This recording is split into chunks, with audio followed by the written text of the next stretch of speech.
ನಮಸ್ತೆ ಎಲ್ಲರಿಗೂ. ಎಲ್ಲರೂ ಹೇಗಿದ್ದೀರಾ? ನಾನು ಚೆನ್ನಾಗಿದ್ದೀನಿ, ನೀವೆಲ್ಲ ಚೆನ್ನಾಗಿದ್ದೀರಾ ಅಂತ ಭಾವಿಸ್ತಾ ಇವತ್ತೊಂದು ಆರೋಗ್ಯಕರವಾಗಿರುವಂಥ ತೊಕ್ಕು ರೆಸಿಪಿ ತೊಗೊಂಡು ಬಂದಿದ್ದೀನಿ. ಅದು ಯಾವ ತೊಕ್ಕು ಅಂತ ಮುಂದೆ ವಿಡಿಯೋ ನೋಡಿ ನಿಮಗೆ ಗೊತ್ತಾಗುತ್ತೆ. ತುಂಬಾ ಒಳ್ಳೆಯದು, ಆರೋಗ್ಯಕ್ಕಂತೂ ತುಂಬಾ ಹೆಲ್ಪ್ ಆಗುವಂಥ ರೆಸಿಪಿ ಇದು. ಮೊದಲಿಗೆ ನಾನೊಂದು ಬಾಣಲಿ ಇಟ್ಕೊಂಡಿದ್ದೀನಿ. ಬಾಣಲಿಗೆ ಎಣ್ಣೆ ಹಾಕ್ಕೊಂಡು ಒಂದು 3 ಸ್ಪೂನಷ್ಟು ಕಡಲೆಬೇಳೆ ಹಾಕ್ತಾಯಿದ್ದೀನಿ. 2 ಸ್ಪೂನಷ್ಟು ಉದ್ದಿನಬೇಳೆ, ಮೆಜರ್ಮೆಂಟ್ ಕರೆಕ್ಟಾಗಿ ನೋಡ್ಕೋಬೇಕಾಗುತ್ತೆ. 3 ಸ್ಪೂನ್ ಕಡಲೆಬೇಳೆ, 2 ಸ್ಪೂನ್ ಉದ್ದಿನಬೇಳೆ, 2 ಸ್ಪೂನ್ ಜೀರಿಗೆ ಹಾಕ್ತೇನೆ. ಇದನ್ನೆಲ್ಲ ಚೆನ್ನಾಗಿ ಕೆಂಪಾಗಂಗೆ ಹುರ್ಕೋಬೇಕಾಗುತ್ತೆ. ಸಿಮ್ಮಲ್ಲಿ ಇಟ್ಕೊಂಡು ಹುರ್ಕೋಬೇಕು, ಐಯಲ್ಲಿ ಇಟ್ಕೋಬಾರ್ದು, ಯಾಕಂದರೆ ಸೀದೋಗ್ಬಿಡುತ್ತೆ, ಅದು ಒಳಗಡೆ ಚೆನ್ನಾಗಿ ಫ್ರೈ ಆಗೋದಿಲ್ಲ.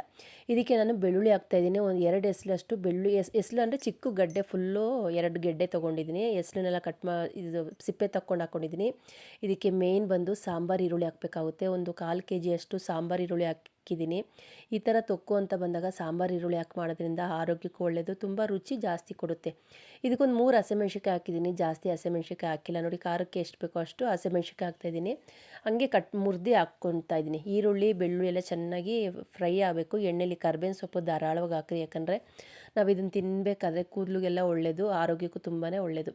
ಹಸಿಮೆಣ್ಸಿನ್ಕಾಯಿನೂ ಹಾಕಿದ್ದೀನಿ, ಖಾರಕ್ಕೆ ಒಣಮೆಣ್ಸಿನ್ಕಾಯಿ ಕೂಡ ಹಾಕಿದ್ದೀನಿ. ಎರಡೂ ಅರ್ಧ ಅರ್ಧ ಹಾಕಿದ್ದೀನಿ. ಹಸಿಮೆಣ್ಸಿನ್ಕಾಯಿ ಒಂದು 5, ಒಣಮೆಣ್ಸಿನ್ಕಾಯಿ ಒಂದು 5ರಿಂದ 6, ನಿಂಬೆಹಣ್ಣು ಗಾತ್ರದಷ್ಟು ಹುಣ್ಸೆಹಣ್ಣು ಹಾಕಿದ್ದೀನಿ. ಮೇನ್ ಇದಕ್ಕೆ ಇದೆಲ್ಲ ಹಾಕಿ ಚೆನ್ನಾಗಿ ರೋಸ್ಟ್ ಮಾಡ್ತಿದ್ದಂಗೆ ಕೊತ್ತಂಬರಿ ಸೊಪ್ಪು ಹಾಕ್ಬಿಟ್ಟು ಚೆನ್ನಾಗಿ ರೋಸ್ಟ್ ಮಾಡಿ, ಕೊತ್ತಂಬರಿ ಸೊಪ್ಪನ್ನ ನೀಟಾಗಿ ತೊಳೆದು, ಅದರಲ್ಲಿ ನೀರಿನ ಅಂಶ ಇರಬಾರ್ದು, ಅದಕ್ಕೆ ಚೆನ್ನಾಗಿ ತೊಳೆದು ಅದನ್ನೆಲ್ಲ ಒರೆಸಿ ನಾನು ಕೊತ್ತಂಬರಿ ಸೊಪ್ಪು ಹಾಕ್ತಾಯಿದ್ದೀನಿ. ಇದೆಲ್ಲ ಚೆನ್ನಾಗಿ ರೋಸ್ಟ್ ಆಗಬೇಕು. ಮೇನ್ ಇದಕ್ಕೆ ನುಗ್ಗೆ ಸೊಪ್ಪು, ಇವತ್ತು ನುಗ್ಗೆ ಸೊಪ್ಪಿನ ತೊಕ್ಕು ಮಾಡ್ತಾಯಿದ್ದೀನಿ. ನಾನು ಮೊದಲನೇ ಸಲ ಮಾಡಿದ್ದು ಎಷ್ಟು ಚೆನ್ನಾಗಿತ್ತು ಅಂದರೆ, ಬಿಸಿ ಬಿಸಿ ಅನ್ನಕ್ಕೆ ತುಪ್ಪ ಹಾಕೊಂಡು ತಿಂತಾಯಿದ್ರೆ ತುಂಬಾ ಚೆನ್ನಾಗಿರುತ್ತೆ. ಯಾರು ಹೇಳೋದಿಲ್ಲ ಇದು ನುಗ್ಗೆ ಸೊಪ್ಪಿಂದು ತೊಕ್ಕು ಇದು ಅಂತ, ಯಾಕಂದರೆ ಸ್ವಲ್ಪನೂ ಟೇಸ್ಟ್ ಗೊತ್ತಾಗೋದಿಲ್ಲ, ಅಷ್ಟು ಚೆನ್ನಾಗಿರುತ್ತೆ. ಖಂಡಿತವಾಗ್ಲೂ ನೀವು ಇದನ್ನು ಒಂದು ಸಲ ಟ್ರೈ ಮಾಡಲೇಬೇಕು.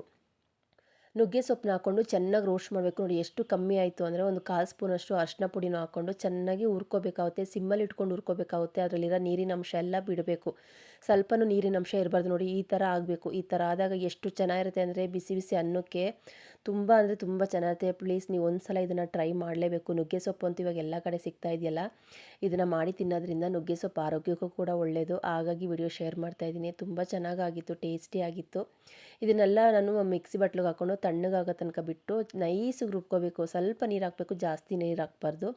ಇದಕ್ಕೆ ರುಚಿಗೆ ತಕ್ಕಷ್ಟು ಉಪ್ಪು ಹಾಕ್ತಾಯಿದ್ದೀನಿ. ಉಪ್ಪು ಬೇಕಾದ್ರೆ ನೋಡಿ ಹಾಕ್ಕೋಬೇಕಾಗುತ್ತೆ. ಈಗ ಸ್ವಲ್ಪ ಹಾಕಿ ಮಿಕ್ಸಿಗೆ ನೈಸಿಗೆ ರುಬ್ಕೋತೀನಿ. ಎಷ್ಟು ನೈಸಿಗೆ ಅಂದರೆ ಫುಲ್ಲು ನೈಸ್ ಆಗಬೇಕು. ಸ್ವಲ್ಪ ನೀರು ಹಾಕ್ಕೊಂಡು ರುಬ್ಕೊಂಡಿದ್ದೀನಿ ನೋಡಿ. ಜಾಸ್ತಿ ಕೂಡ ನಾನು ನೀರು ಹಾಕಿಲ್ಲ. ತೊಕ್ಕು ಅಂತ ಬಂದರೆ ಗಟ್ಟಿನೇ ಇರಬೇಕು, ಮತ್ತು ನೀರಿನ ಅಂಶ ಕಮ್ಮಿ ಇರಬೇಕು. ನಾವು ಇದನ್ನು ಸ್ಟೋರ್ ಮಾಡಿರೋದ್ರಿಂದ ನೀರನ್ನ ಕಮ್ಮಿ ಹಾಕಬೇಕಾಗುತ್ತೆ.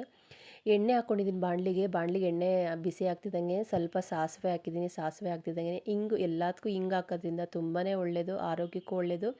ಗ್ಯಾಸ್ಟ್ರಿಕ್ ಸಮಸ್ಯೆ ಇರೋರಿಗೆ ಗ್ಯಾಸ್ಟ್ರಿಕ್ ಕೂಡ ಆಗೋದಿಲ್ಲ.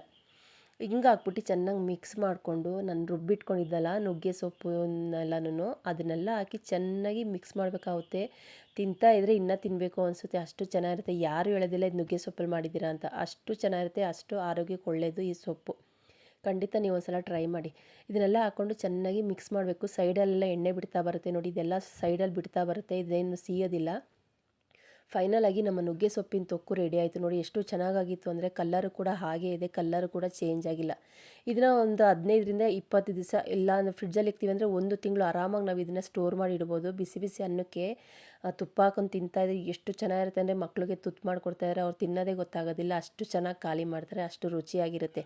ನಾನೇನು ಸ್ಟೋರ್ ಮಾಡಿ ಇಟ್ಕೊತಾ ಇದ್ದೀನಿ. ಇದಕ್ಕೆ ಬಿಸಿ ಬಿಸಿ ಅನ್ನ ಹಾಕ್ಕೊಂಡು ಕಲ್ಸ್ಕೊಂಡು ತಿಂತಾಯಿದ್ರೆ ಹಬ್ಬ ಏನು ರುಚಿ ಗೊತ್ತಾ. ಪ್ಲೀಸ್ ಒಂದು ಸಲ ನೀವು ಇದನ್ನು ಟ್ರೈ ಮಾಡಲೇಬೇಕು. ತುಂಬ ಆರೋಗ್ಯಕ್ಕೆ ಒಳ್ಳೆಯದು ಈ ನುಗ್ಗೆ ಸೊಪ್ಪಿನ ತೊಕ್ಕು. ನಾನು ಹೇಗೆ ಮಾಡಿದ್ದೀನಿ ಅಂತ ವೀಡಿಯೋದಲ್ಲಿ ಡೀಟೇಲಾಗಿ ಶೇರ್ ಮಾಡಿದ್ದೀನಿ. ನೀವು ಒಂದು ಸಲ ಟ್ರೈ ಮಾಡ್ತೀರ ಅಂತ ಭಾವಿಸಿದ್ದೀನಿ. ಇದೇ ರೀತಿ ಒಳ್ಳೊಳ್ಳೆ ವೀಡಿಯೋಸ್ ತೊಗೊಂಡು ಬರ್ತೀನಿ. ಅಲ್ಲಿ ತನಕ ಇನ್ನೂ ಯಾರೆಲ್ಲ ನಿಸರ್ಗ ಕುಕಿಂಗ್ ಚಾನಲ್ನ ಸಬ್ಸ್ಕ್ರೈಬ್ ಮಾಡ್ಕೊಂಡೆ ನೋಡ್ತಾ ಇದ್ದೀರೋ, ಪ್ಲೀಸ್ ದಯವಿಟ್ಟು ಸಬ್ಸ್ಕ್ರೈಬ್ ಮಾಡ್ಕೊಂಡು ನೋಡಿ. ಇಷ್ಟವಾದರೆ ಒಂದು ಲೈಕ್ ಮಾಡಿ, ನಿಮ್ಮ ಫ್ಯಾಮಿಲಿ ಫ್ರೆಂಡ್ಸ್ಗೂ ಶೇರ್ ಮಾಡಿ. ನನ್ನ ವೀಡಿಯೋನ ಎಲ್ಲ ಸ್ಕಿಪ್ ಮಾಡ್ದಂಗೆ ನೋಡಿ, ನಾನು ಅಷ್ಟೇ ಕೇಳ್ಕೊಳ್ಳೋದು. ಸಿಂಪಲ್ಲಾಗಿ ಈಸಿಯಾಗಿ ಮಾಡೋವಂಥ ರೆಸಿಪಿ ತೊಗೊಂಡು ಬರ್ತೀನಿ. ಇದೇ ರೀತಿ ನನ್ನ ವೀಡಿಯೋಸ್ನ ನೋಡಿ ಸಪೋರ್ಟ್ ಮಾಡಿ. ನಿಮ್ಮ ಒಳ್ಳೊಳ್ಳೆ ಕಮೆಂಟ್ಸ್ನ ಓದೋದಕ್ಕೆ ಕಾಯ್ತಾ ಇರ್ತೀನಿ. ತುಂಬ ಚೆನ್ನಾಗಾಗಿತ್ತು. ತುತ್ತು ಕೊಡ್ತಾಯಿದ್ರೆ ಮಕ್ಕಳಿಗೆ, ಮಕ್ಕಳು ಊಟ ಮಾಡಿದ್ದೇ ಗೊತ್ತಾಗಲ್ಲ, ಅಷ್ಟು ಚೆನ್ನಾಗಿರುತ್ತೆ. ಆರೋಗ್ಯಕ್ಕಂತೂ ತುಂಬಾ ಒಳ್ಳೆಯದು ಈ ನುಗ್ಗೆ ಸೊಪ್ಪು. ಹಾಗಾಗಿ ವಿಡಿಯೋ ಶೇರ್ ಮಾಡಿದ್ದೀನಿ. ನೀವು ಒಂದು ಸಲ ಟ್ರೈ ಮಾಡಿ, ಹೇಗೆ ಬಂತು ಅಂತ ಪ್ಲೀಸ್ ಮರಿದಂಗೆ ಕಮೆಂಟ್ ಸೆಕ್ಷನಲ್ಲಿ ಹಾಕಿ, ಓದೋದಕ್ಕೆ ಕಾಯ್ತಾ ಇರ್ತೀನಿ.